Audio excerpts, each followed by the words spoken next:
Hello friends, in this video we will discuss about the AVL tree deletion. Last video में हमने discuss किया था AVL tree insertion. यदि आपने नहीं देखा है तो please watch last video, then उसके बाद में आप इस पर्टिकुलर वीडियो पे मूव करिए, क्योंकि AVL ट्री की प्रॉपर्टीज, AVL ट्री का इंसर्शन यदि आपको नहीं आएगा तो डिलीशन आपके लिए टफ हो जाएगा। नाउ AVL ट्री को डिलीट करने के लिए, इट मींस AVL ट्री से किसी पर्टिकुलर एलिमेंट को डिलीट करने के लिए हमें तीन अप्रोच और तीन एल्गोरिथम या तीन प्रोसेस को फॉलो करना पड़ता है। तो फॉर एग्जांपल, मैं एक एग्जांपल ले लेता हूं। सबसे पहले AVL ट्री बना लेता हूं। लेट अस अज्यूम मेरे पास में रूट नोड है 10, उसके लेफ्ट में मेरे पास में है 8, उसके लेफ्ट में है 2, उसके राइट में है 9, इधर मेरे पास में 12, इधर मेरे पास में कोई एलिमेंट है 11, इधर मेरे पास में है 15 और एक और कोई पर्टिकुलर नोड है 16। Now this is a perfectly balanced binary search tree और AVL ट्री। कैसे बैलेंस्ड है? बैलेंसिंग फैक्टर से चेक कर लेते हैं। Height of left subtree minus height of right sub tree 0, height of left sub tree 0 minus 1 हो जाएगा ये, क्योंकि height of left sub tree 0 minus height of right sub tree 1। यदि इसका बैलेंसिंग फैक्टर निकालें तो 0, यदि इसका देखें तो 1 माइनस 1 2, तो ये हो गया -1। इसका देखें तो 0, इसका भी 0, इसका भी 0। नाउ इस 10 का बैलेंसिंग फैक्टर चेक करें तो height of left sub tree 1 2, इधर कितना 1 2 3। हाइट की डेफिनेशन मैंने ऑलरेडी आपको बता के रखी है लास्ट वीडियोस में कि रूट नोड से लीफ नोड तक जो भी लॉन्गेस्ट पाथ होगा वो आपकी हाइट होगी। यदि आप राइट हैंड साइड पे देखें तो दो पाथ है, एक दो, मतलब एक पाथ आपका ये वाला है, दूसरा पाथ आपका ये वाला है। तो लॉन्गेस्ट पाथ हमें देखना है, तो लॉन्गेस्ट पाथ कौन सा है? ये वाला। तो 2 माइनस 3 कितना हो गया? -1। तो यदि आप देखें तो this is a perfectly balanced binary search tree और AVL ट्री। सो हमने बैलेंसिंग फैक्टर कैसे कैलकुलेट किया था? Height of left subtree minus height of right subtree equals to, यदि 0 -1 और +1 है मींस आपकी ट्री बैलेंस्ड है, अदरवाइज आपकी ट्री अनबैलेंस्ड है। सो अब इस पर्टिकुलर ट्री से मुझे किसी पर्टिकुलर नोड को डिलीट करना है। तो डिलीट करने के तीन प्रोसेस हैं यहाँ पे, मतलब तीन तरह से कोई भी नोड्स आपके डिलीट हो सकते हैं। एक आपका सबसे पहला वो तरीका है जिसको आपने बोला कि वो पर्टिकुलर चाइल्ड को मैं डिलीट कर रहा हूं, वो पर्टिकुलर नोड को मैं डिलीट कर रहा हूं जिसका कोई भी चाइल्ड नहीं है। इट मींस मैं डिलीट कर रहा हूं ऐसा नोड जिसका 0 चाइल्ड है, मतलब कोई भी उसका चाइल्ड नहीं है।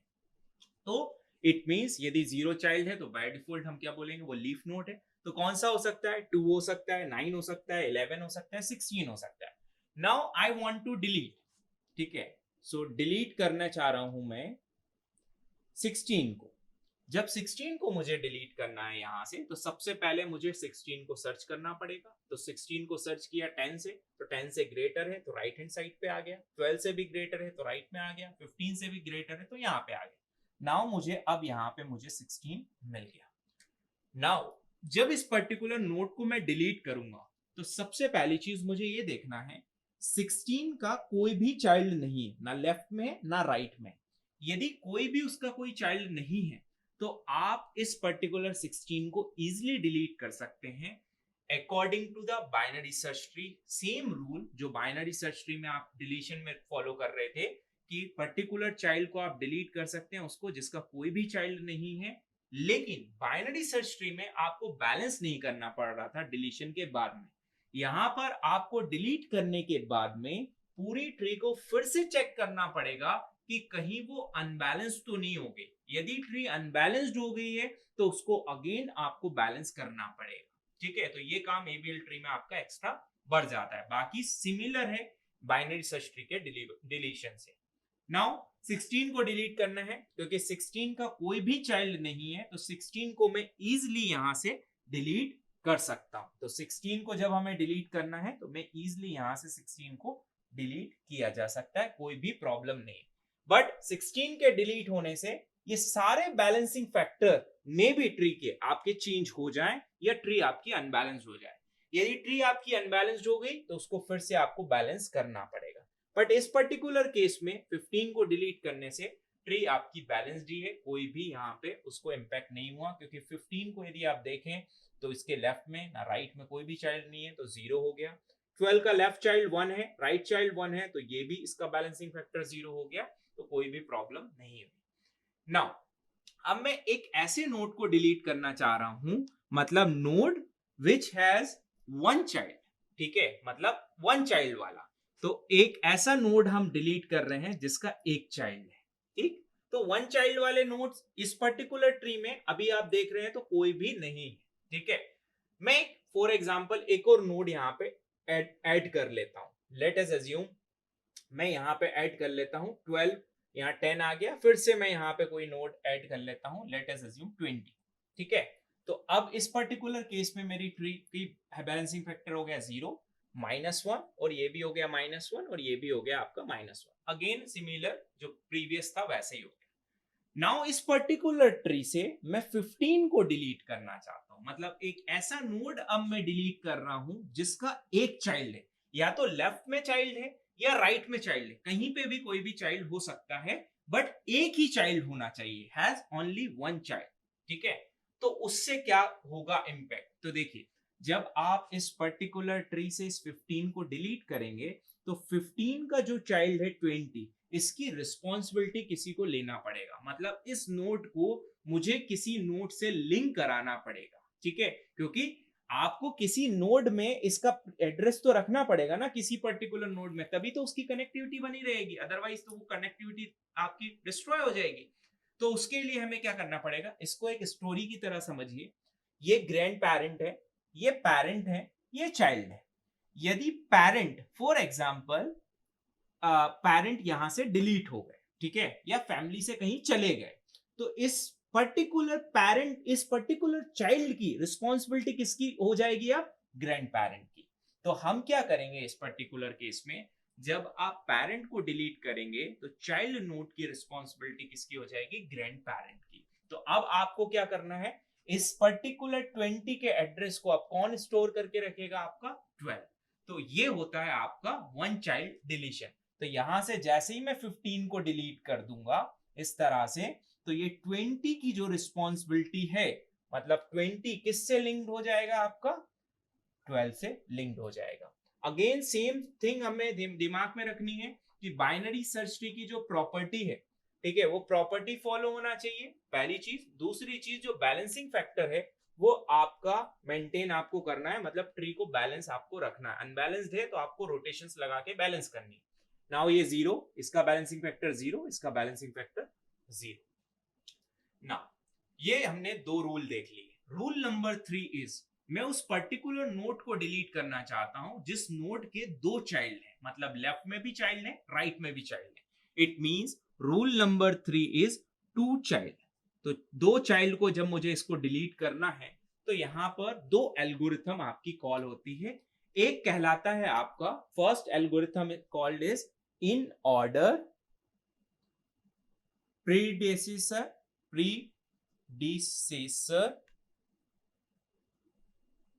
और दूसरा आपका एल्गोरिथम कहलाता है इन ऑर्डर सक्सेसर,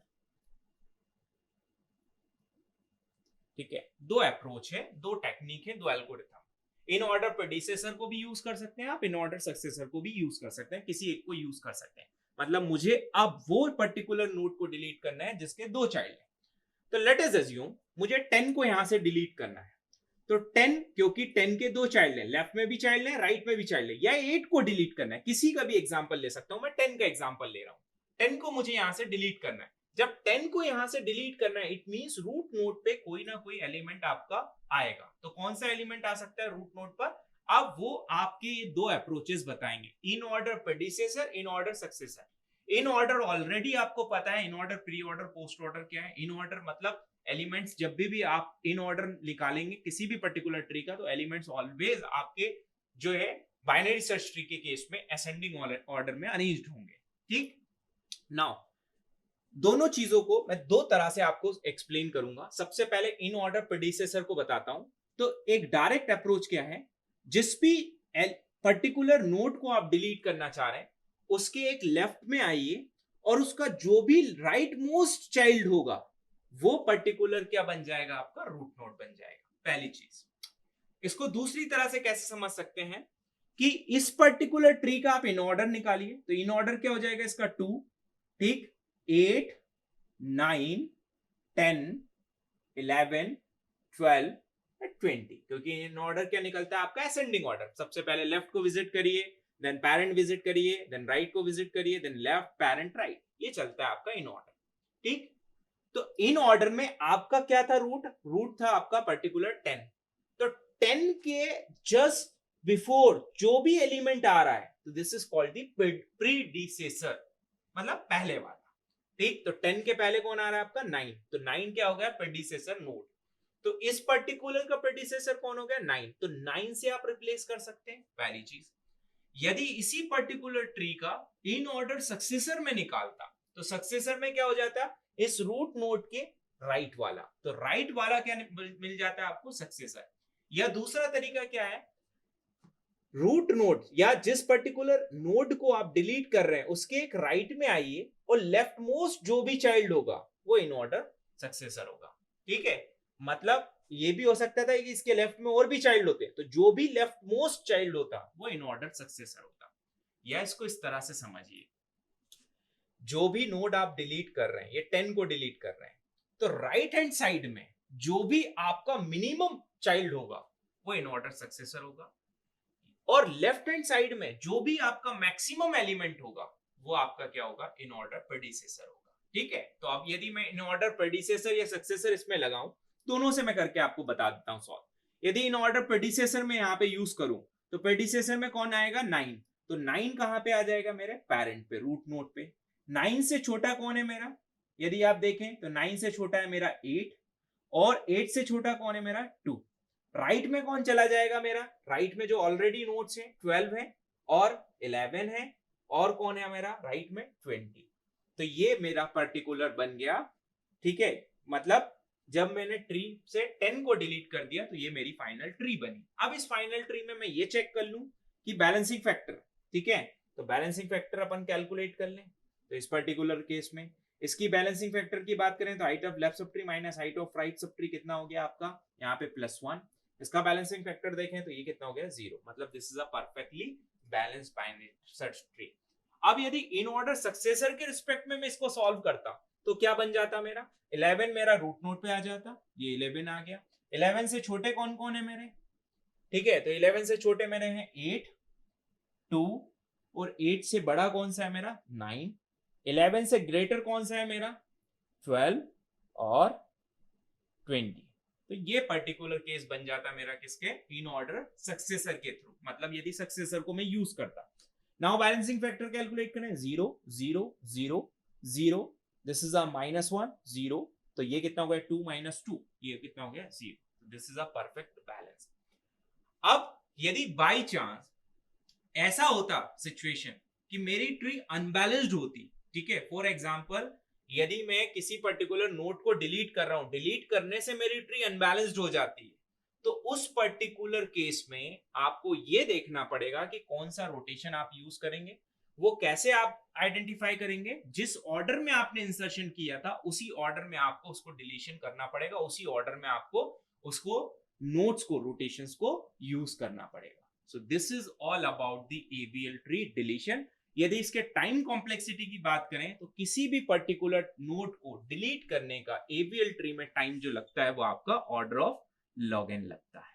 ठीक है, क्यों, क्योंकि या तो आप लेफ्ट में आएंगे या राइट में जाएंगे। यदि एलिमेंट्स आपके पास में ऑलरेडी ट्री आपकी बैलेंस्ड है, तो बैलेंस्ड है तो या तो हाफ एलिमेंट्स आपके इधर हो जाएंगे या हाफ इधर हो जाएंगे, या हाफ से थोड़े ज्यादा इधर थोड़े कम इधर हो जाएंगे। तो यदि वर्स्ट केस सिनेरियो देखें तो log n टाइम कॉम्प्लेक्सिटी लगेगी किसी भी एलिमेंट को डिलीट करने की। So thank you so much. In next video we will discuss about the red black tree और questions based on a AVL tree, previous years RGPV questions and previous years GATE exam questions based on a AVL tree. Thank you so much.